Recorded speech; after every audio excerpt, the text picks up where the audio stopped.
우리 성경을 다 같이 읽겠습니다. 성경은 빌립보서 3장 1절에서 9절까지 말씀, 빌립보서 3장 1절에서 9절까지 말씀, 우리 한 절씩 같이 교독하겠습니다. 정말로 나의 형제들아, 주 안에서 기뻐하라. 너희에게 같은 말을 쓰는 것이 내게는 수고로움이 없고 너희에게는 안전하니라. 하나님의 성령으로 봉사하며 그리스도 예수로 자랑하고 육체를 신뢰하지 아니하는 우리가 곧 할례당이라.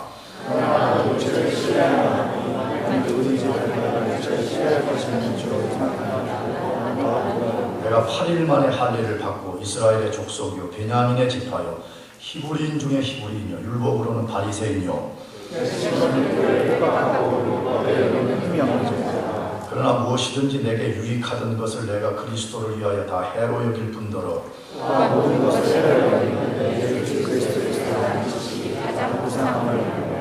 내가 그를 위하여 모든 것을 배웠고 그와 같이 그 안에서 발견되었으니 내가 가진 힘은 율법에서 난 것이 아니고 오직 그리스도를 믿음으로 말미암은 것이니 곧 믿음으로 하나님께서 난 이라. 아멘. 몇 주 전 한국 뉴스에 납치 보도 사건이 있었습니다. 한국의 한 지방 도심 한복판에서 많은 사람들이 지켜보는 가운데 한 여대생을 사이에 두고 두 무리가 격렬한 몸싸움을 벌였습니다. 한 무리는 그 여학생을 강제로 차에 태우려고 했고 한 무리는 그 여학생을 차에 태우지 못하도록 극렬하게 방해를 했습니다. 그렇게 몸싸움을 벌이다가 그 여대생은 차에 태워졌고 그 차는 쏜살같이 그 자리를 떠났습니다. 이 뉴스가 보도될 그 시점에 한국이 납치 사건이 많이 일어나가지고 그 광경을 목격한 시민들이 이건 틀림없이 납치 사건이라고 판단을 하고 경찰에 신고를 했습니다. 경찰에 의해서 밝혀진 사실에 의하면 그 여대생은 지방대학에 입학을 한 후에 신천지라는 이단에 빠졌습니다. 이단에 빠져서 공부도 하지 않고 이단에 속한 자들과 생활을 하면서 비정상적 생활을 했습니다. 더 나아가서 이 학생은 이단들의 엄중한 감시 아래 있어서 쉽게 그 단체를 빠져나올 수 없었습니다. 이 사실을 뒤늦게 알게 된 부모들이 이단들의 위협을 무릅쓰고 딸을 그들의 무리에서 빼내서 차에 태우고 갔던 사건이었습니다. 정말 이단은 아주 나쁘고 무서운 자들입니다. 우리가 지금 계속 읽는 이 성경을 기록한 사도 바울이 예수 믿어 구원받은 그리스도인들에게는 두 종류의 싸움이 있다 그렇게 소개하고 있습니다. 하나는 우리 안의 싸움이라, 또 하나는 우리 밖의 싸움이라 그렇게 말씀합니다. 우리 안의 싸움은 좀 불행한 이야기지만 우리 성도들끼리 싸우는 것입니다. 갈등하고 시기하고 다투고 문제를 일으키는 것입니다. 사도 바울은 이 싸움의 종식, 이 싸움을 끝내도록 하기 위해서 빌립보서 2장 전체를 할애해서 우리들에게 말씀했습니다. 이것이 얼마나 중요한 것이면 2장 전체를 사용해서 우리에게 말씀했는가 하는 것입니다. 반대로 우리 밖의 싸움은 이단과의 싸움입니다. 거짓 진리, 거짓 교리와의 싸움입니다. 이단들은 거짓 진리를 가지고 끊임없이 그리스도인들을 공격하고 있습니다. 이단은 우리 시대만의 문제가 아니라 1세기 교회의 문제이기도 했습니다. 빌립보 교회 안에도 이단들의 공격이 있었고 일부 성도들이 잘못된 가르침에 빠졌던 것입니다. 사도는 이단의 문제를 다루면서 3장을 시작하고 있습니다. 이단의 교훈에 빠지는 것은 불신자로 사는 것보다 100배, 1000배 더 위험합니다. 이단의 교리에 속임당한 사람은 불신자, 예수님 안 믿는 사람보다 훨씬 위험한 가운데 살아가는 사람들입니다. 불신자들은 차라리 참 복음을 전하면 그것을 받아들일 수 있습니다. 그러나 이단에 빠진 사람은 참 복음을 전해도 안 받아들입니다. 왜? 이미 자기는 구원을 받았다라고 확신하기 때문에 안 받아들이는 것입니다.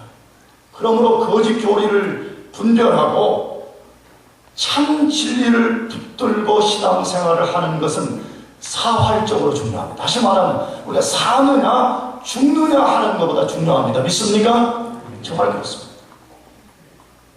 저는 종종 운동하면서 그런 생각을 많이 혼자 묵상하면서 진짜 우리에게 중요한 것이 이 세상에서 공부하는 것일까 아니면 영적 진리와 관계된 것일까 계속 비교해요. 왜냐하면 여러분을 도와주기 위해서. 왜 자꾸 여러분들은 다 그런 것은 아니지만 일부 성도들은 그 영적인 것은 뭐가 중요하냐, 그냥 교회에 와서 뭐 조금 하면 되는 것이고 학교에서 우리가 이런저런 거 하고 직장에서 이런저런 거 하는 것이 더 중요하다고 생각하고 있습니다.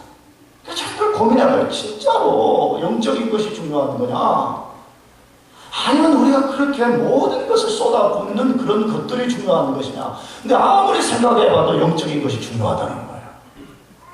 왜? 이것은 우리의 영혼의 문제와 관련되어 있기 때문에 그렇습니다. 영원히 사느냐 영원히 죽음 가운데 처해서 살 것이냐를 결정내는 것이기 때문에 아무리 생각해도 100보를 양보하려고 해도 영적인 것이 중요하다는 것이에요. 근데 이 중요한 영적인 부분에 있어서 우리가 거짓 교리, 거짓 가르침에 속임을 당하는 것은 매우 불행하고 매우 위험하다는 것이에요. 그렇다면 어떻게 우리가 거짓 가르침에 속임당하지 않고 구원을 얻을 수 있는가 하는 것이에요. 빌립보서 용어로 하면 어떻게 우리가 하나님 앞에 의로운 백성이 되어서 하나님 앞에 받아들여지는 백성으로 살아갈 수 있냐는 것이에요. 어떻게 우리가 거짓 진리에 속지 않고 참 구원을 얻을 수 있는가 하는 것입니다. 오늘 성경은 세 가지 원리를 소개합니다. 첫째로는 성경을 반복해서 듣는 것을 싫어하지 말라고 말씀합니다. 이 하나님의 말씀인 성경을 듣는 것, 그것도 반복해서 듣는 것을 싫어하지 말라라고 말씀합니다. 어디에서? 1절에 말씀합니다. 다 같이 읽어보겠습니다. 정말로 나의 형제들아 주 안에서 기뻐하라. 너에게 같은 말을 쓰는 것이 내게는 수고로움이 없고 너희에게는 안전하니라. 정말로 나의 형제들아 주 안에서 기뻐하라. 너희에게 같은 말을 쓰는 것이 내게는 수고로움이 없고 너희에게는 안전하니라 라고 말씀합니다. 사도 바울이 빌립보 교회 성도들을 위해 같은 말을 쓴다 그렇게 말씀합니다. 이 말은 뭐죠? 지금 반복해서 말하고 있다는 거예요. 아마 바울이 그들과 함께 있었을 때 가르쳤던 것을 다시 이 편지로서 다시 정리해서 지금 보내는 것이에요. 과거에 함께 있을 때 계속 바울이 가르치는 거죠. 우리가 어떻게 구원을 얻으며 참 진리와 거짓 진리는 어떻게 다른 것인가, 이것들을 계속 가르치는 거죠. 그런 다음에 다시 여기서 같은 말을 쓴다 그렇게 말씀하고 있습니다. 사도는 성도들이 믿어야 되고 붙들어야 될 교리가 무엇인지를 반복해서 가르쳐 주는 것을 주저하지 않고 있습니다. 반복해서 가르치고 듣는 것만이 영혼을 가장 안전하게 지키는 방법이기 때문입니다. 하나님이 우리를 이단에 속지 않고 진리 안에 살게 하는 방법이 성경을 반복해서 들려주시는 것입니다. 믿습니까? 잘 생각해 보세요. 성경이 몇 권이죠? 66권. 왜 이렇게 많이 썼어요? 요한복음 3장 16절 한 절만 믿어도 구원받는 거 아니에요? 근데 왜 이렇게 많이 쓰신 거예요? 여러분, 반복해서 말씀하고 싶은 거예요. 하나님은 우리에게 계속 반복적으로 하나님의 진리를 말씀하시고 싶은 것이에요. 그래서 구약 성경에 신명기라는 책이 있는데 이 신명기라는 말도 한자로 하면 다시 명령한다 그 말. 두트라노미스. 다시 하나님이 우리에게 말씀해 주시는 거예요. 가나안 땅을 향해서 가는, 미지를 향해서 가는, 미래의 세계를 향해서 가는 그 백성들에게 하나님의 말씀을 다시 들려주고 다시 듣게 하고 다시 들은 말씀을 마음에 새기게 하고 마음에 새긴 그 말씀을 순종하고 의지하고 살도록 하기 위해서 하나님이 신명기라는 말씀을 다시 써서 들려주시는 것입니다. 신약 성경을 우리가 읽어보면 예수님에 대해서 소개하는 성경이 집중적으로 사복음서라고 해요. 마태복음, 마가복음, 누가복음, 요한복음. 아니, 한 권만 써도 될 것 같아.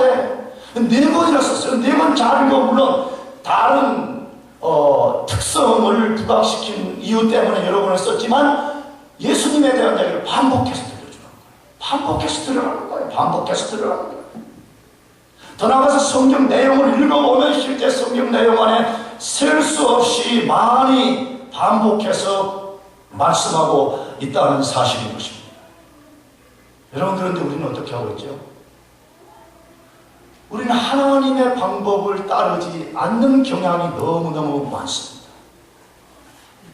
예수 믿어 진짜 구원받은 성도들은 다 자기가 영적으로 성장하고 진리 안에 거하기를 원하는 사모함을 가지고 있습니다. 그게 없는 사람은 그리스도인이 아니에요, 내가 볼 때는. 근데 그런 사모함을 갖고 있지만 사모하는 마음대로 하지 않는다는 거예요. 너희가 성장하려면 진리를 반복해서 들으라고 하나님 말씀하는데 반복해서 듣기를 매우 싫어합니다. 성도들이 하나님 말씀을 안 들으라고. 듣기가 싫으니까 뭐 하는 거죠? 들어야 되는 시간에 성경을 읽고 있어요. 자기가 필요한 말만 듣고 나머지는 듣고 싶지 않은 거예요. 그러니까 성경을 들어야 되는 시간에 성경을 읽고 있어요. 더 나아가서 지금은 스마트폰이 생겨가지고 성경 보는 척하고 딴 거 하는 거예요. 그러잖아요. 하나님께서 안 듣는 거예요.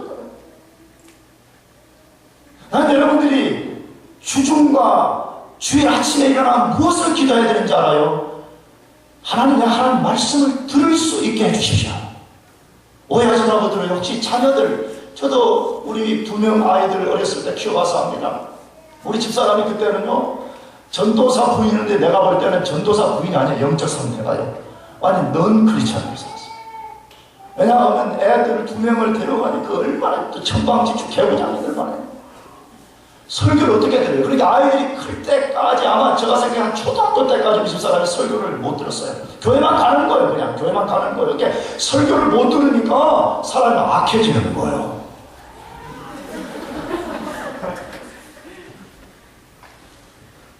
근데 여러분 어떻게 되냐 그러면 오해 없이요. 자꾸 자녀들을 돌보다 보면요, 참 거기에 집중해가지고 설교를 듣는데 집중하지 못해요.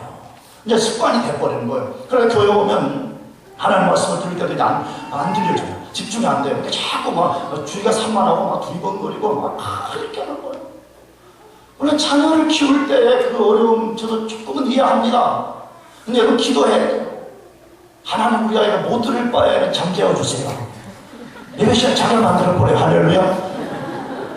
수면제를 먹일 수는 없겠지. 그래서 하나님 말씀을 들어야 돼. 하나님 말씀을 들어야 돼. 왜? 하나님 말씀을 듣는 게 사활적으로 중요하니까. 하나님 말씀을 안 들으니까 영혼의 생명이 없는 거예요. 하나님 말씀을 안 들으니까 영혼의 성장이 안 일어나는 것이에요.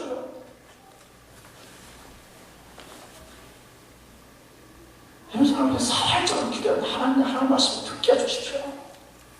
하나님 말씀을 듣게 해주십시오.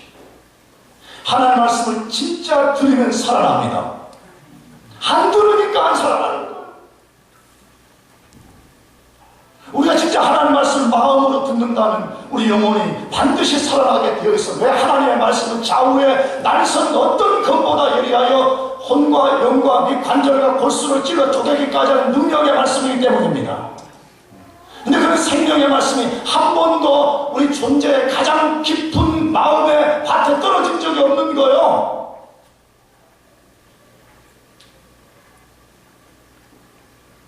여러분, 왜 인간들이 영적 어둠과 고통 속에서 방황하게 되는 것입니까? 왜 많은 그리스도인들이 사단과 이단들의 밥이 되어버리는지 알고 있습니까? 하나님 말씀에 귀를 기울이지 않기 때문에 그렇습니다. 반복해서 말씀하시는 하나님 말씀에 귀를 기울이지 않기 때문에 그렇습니다.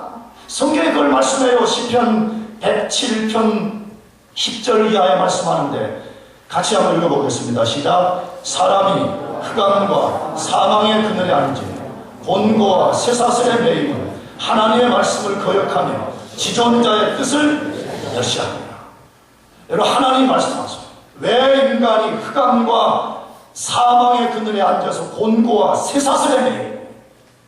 혹시 예수님 모르는 사람들은 아마 속을 거예요. 야, 내가 무슨 쇠사슬에 매여서 지금 오늘 자유롭게 비행기 타고 와가지고 지금 이 자유를 누리는데 자유의 나라에서.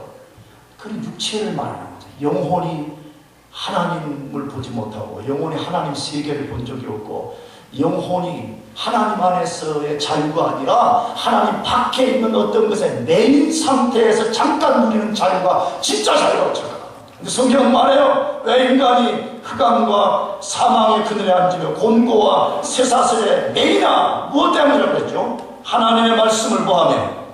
거역하며. 하나님의 말씀을 안 들어요.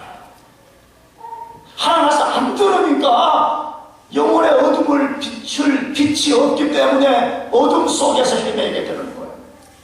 하나님의 말씀이 능력이 돼서 묶여있는 우리 영혼을 묶인 데서부터 자유케 만들어야 되는데 그 능력의 말씀이 없기 때문에 쇠사슬에 매인 영혼의 고통 가운데 살아간다고 말씀하는 거죠.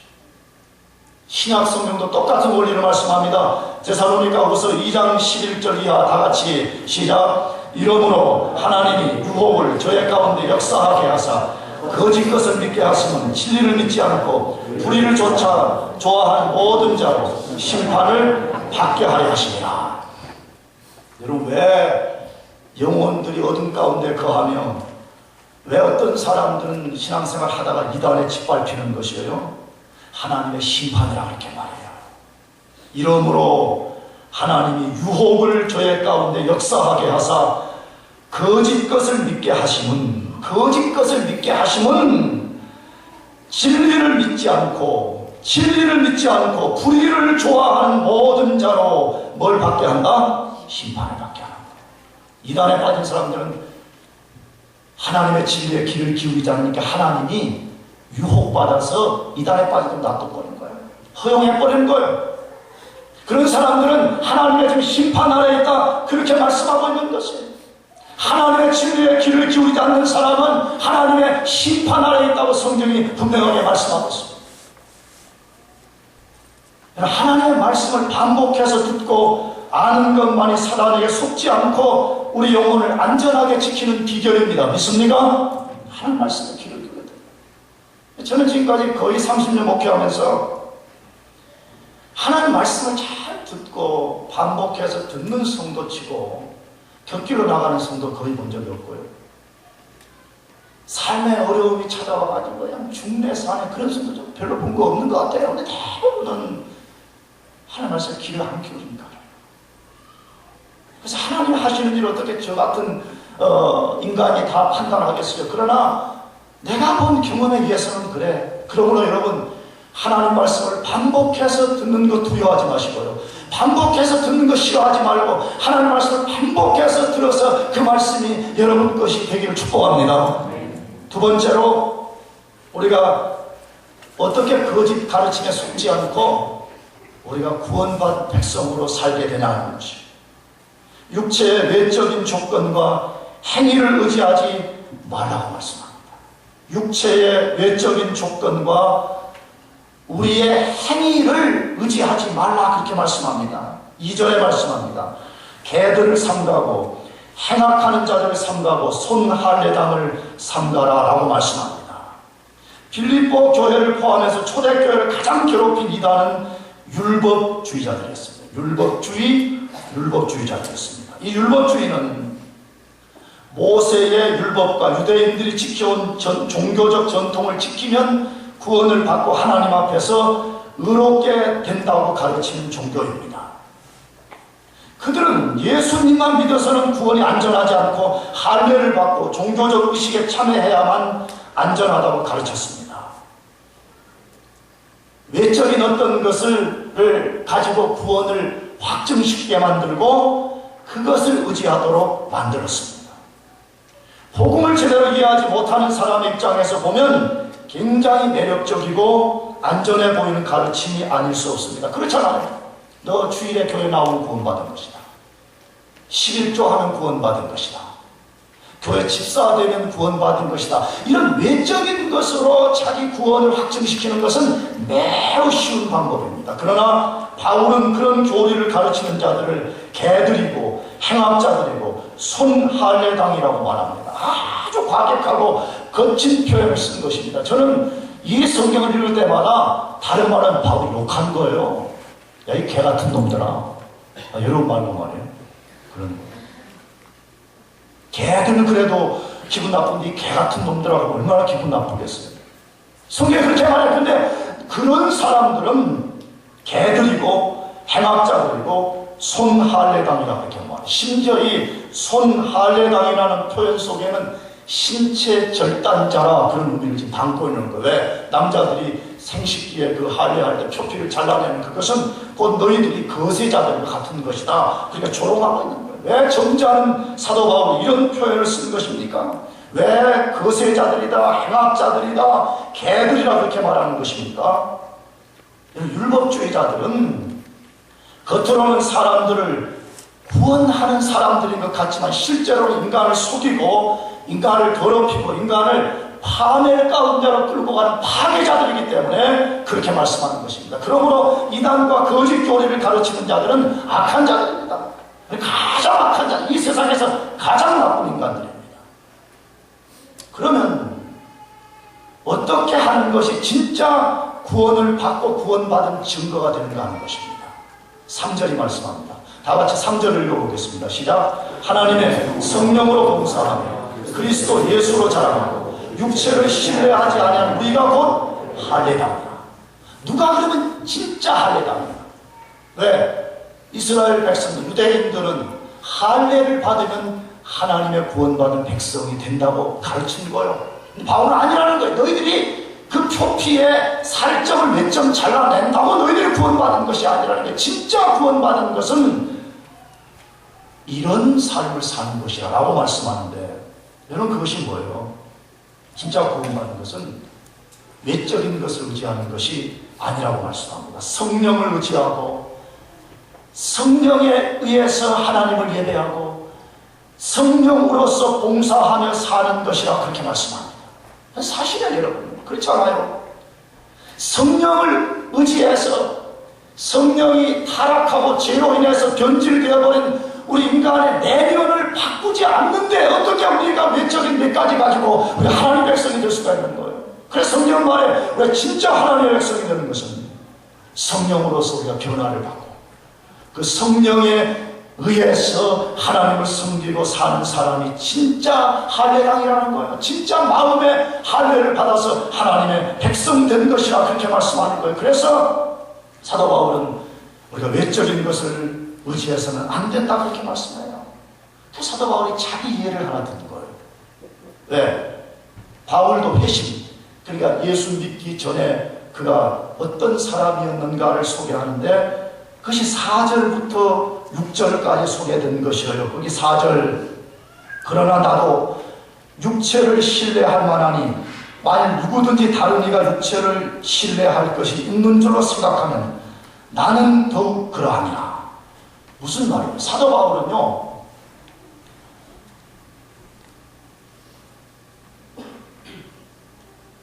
진짜 외적인 것을 의지해서 의의를 얻는 것이라면 자기는 가장 그거에 뛰어난 사람이라는 거예요. 그러면서 자기 과거의 외적인 조건들을 뭘 설명해요? 5절, 내가 8일 만에 할례를 받고 이스라엘의 족속이요 베냐민의 지파요 히브리인 중에 히브리인이요 율법으로는 바리새인이요 열심으로는 교회를 핍박하고 율법의 의로는 흠이 없는 자로라. 여러분 이 2절 속에 뭘 소개하라는 것이에요? 사도 바울은 첫 번째로 자기는 민족적으로 가장 탁월한 사람이다. 민족적으로 그는 어떤 사람이라고 했어요? 내가 8일 만에 할례를 받고 이스라엘의 족속이요 베냐민의 지파요 히브리인 중에 히브리인이야. 여러분 여러 하나씩 설명을 다 했죠. 그 중에 하나 베냐민 지파요, 그 말 속에는 뭐가 있어요? 베냐민 지파는 이스라엘 역사에서 가장 뛰어난 지파 중에 하나입니다. 왜? 첫째로는 베냐민 지파에서 이스라엘의 초대 왕인 사울 왕이 나왔어요. 두 번째는 이스라엘의 11지파가 열 지파가 다윗을 공격하고 다윗을 반역할 때 베냐민 지파는 그 반역에 가담하지 않은 지파입니다. 자기는 민족적 배경으로 봐도 자기는 너무 뛰어난 존재였다 그렇게 말해요. 두 번째는 무엇을 소개하고 있는 것이에요? 그는 율법적으로 완벽한 외적 조건을 가졌다고요. 율법으로는 바리새인이요. 율법으로는 누구였다고요? 바리새인. 정통 율법주의자, 정통 유대주의자, 가장 뛰어난, 종교적으로 가장 뛰어난 그런 사람이었다고 말합니다. 나가서 그는 동시에 종교적으로 완벽한 열심을 가진 사람이었다고 말합니다. 어디서? 열심으로는 교회를 뭐 했어요? 핍박했다. 자기가 생각하기에 하나님의 대적자들인 예수 그리스도와 교회를 핍박하는데 가장 종교적 열심을 품었던 사람이라. 외적으로는 따라올 수가 없어. 그는 학문적으로나 그는 종교적으로나 인간 됨됨이나 지적으로나 이 모든 것에 있어서 자신을 따라올 사람이 아무것도 없었다는 거예요. 그런데 바울이 그렇게 소중히 여기고 의지했던 외적인 것을 바울이 어떻게 했다고 말해요? 7절을 소개합니다. 그러나 무엇이든지 내게 유익하던 것을 내가 그리스도를 위해서 다 뭘로 여겼어? 해로 여길 뿐더라. 8절에서는 그것을 배설물로 여겼다. 쓰레기, 한문 성경 똥으로 여겼다. 그렇게 말합니다. 왜 그런 것이에요? 자신이 그토록 혐오하고 반대했고 원수로 여겼던 예수 그리스도를 만나게 된 후에 자기 인식 기능의 변화가 온 것이에요. 인식의 변화가 일어나기 전에는 자기가 가진 지식, 자기가 가진 열심, 종교적인 특심, 민족적 배경 이것이 최고일 줄 알았어요. 그래서 예수님 만나고 나니까 자기가 가진 그것은 아무것도 아니라는 것을 알게 되고 그것으로는 하나님 앞에 의로워질 수도 없고 그것으로는 인간이 하나님의 구원을 받을 수 없다는 것을 알게 된 것이에요. 인식의 변화가 일어나게 된 거예요. 영혼의 변화가 일어나게 된 것이에요. 영혼의 눈이 열어지게 된 것이에요. 그래서 하나님이 살아계시고 예수 그리스도가 메시아이시고 예수 그리스도 안에 하나님이 계시고 하나님의 의가 있다는 사실을 알게 된 것이에요. 여러분 그러면 어떻게 되는 것이에요? 지극히 당연한 논리적 결과로 자기가 의지했던 헛된 것을 버리게 되어 있습니다. 다 그렇게 되어 있어요. 그걸 모르기 때문에 그걸 붙들고 그게 전부인 양 여기고 사는 것이죠.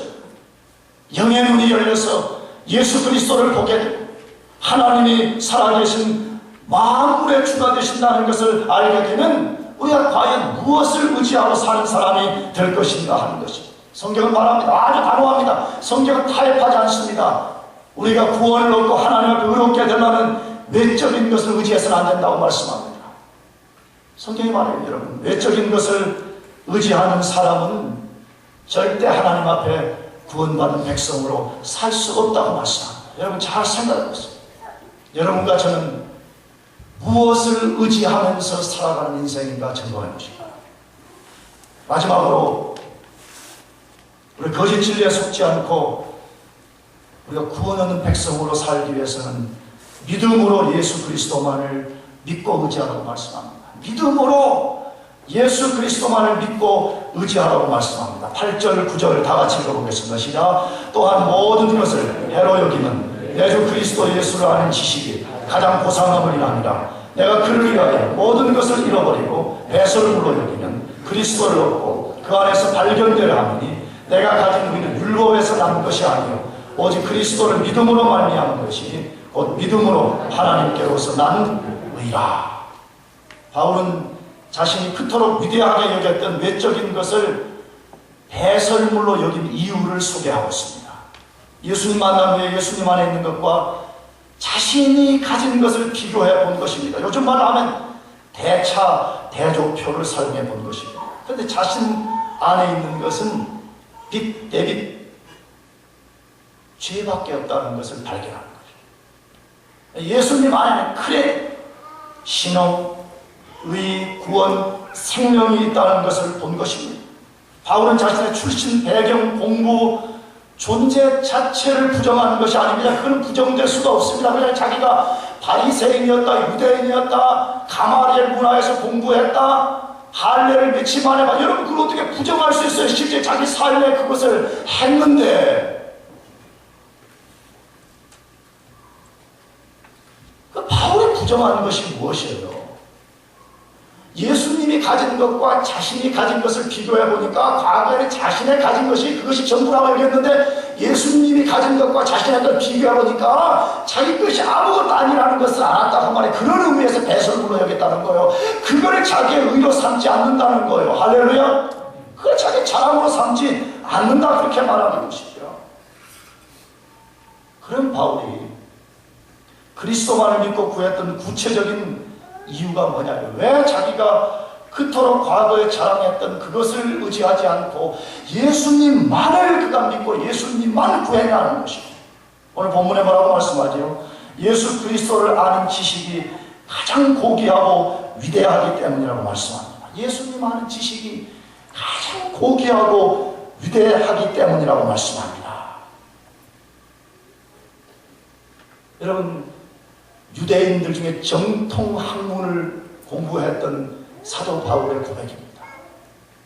자기는 예수님 만나고 나서 예수님 아는 지식이 가장 고귀하다는 것을 알게 된 것입니다.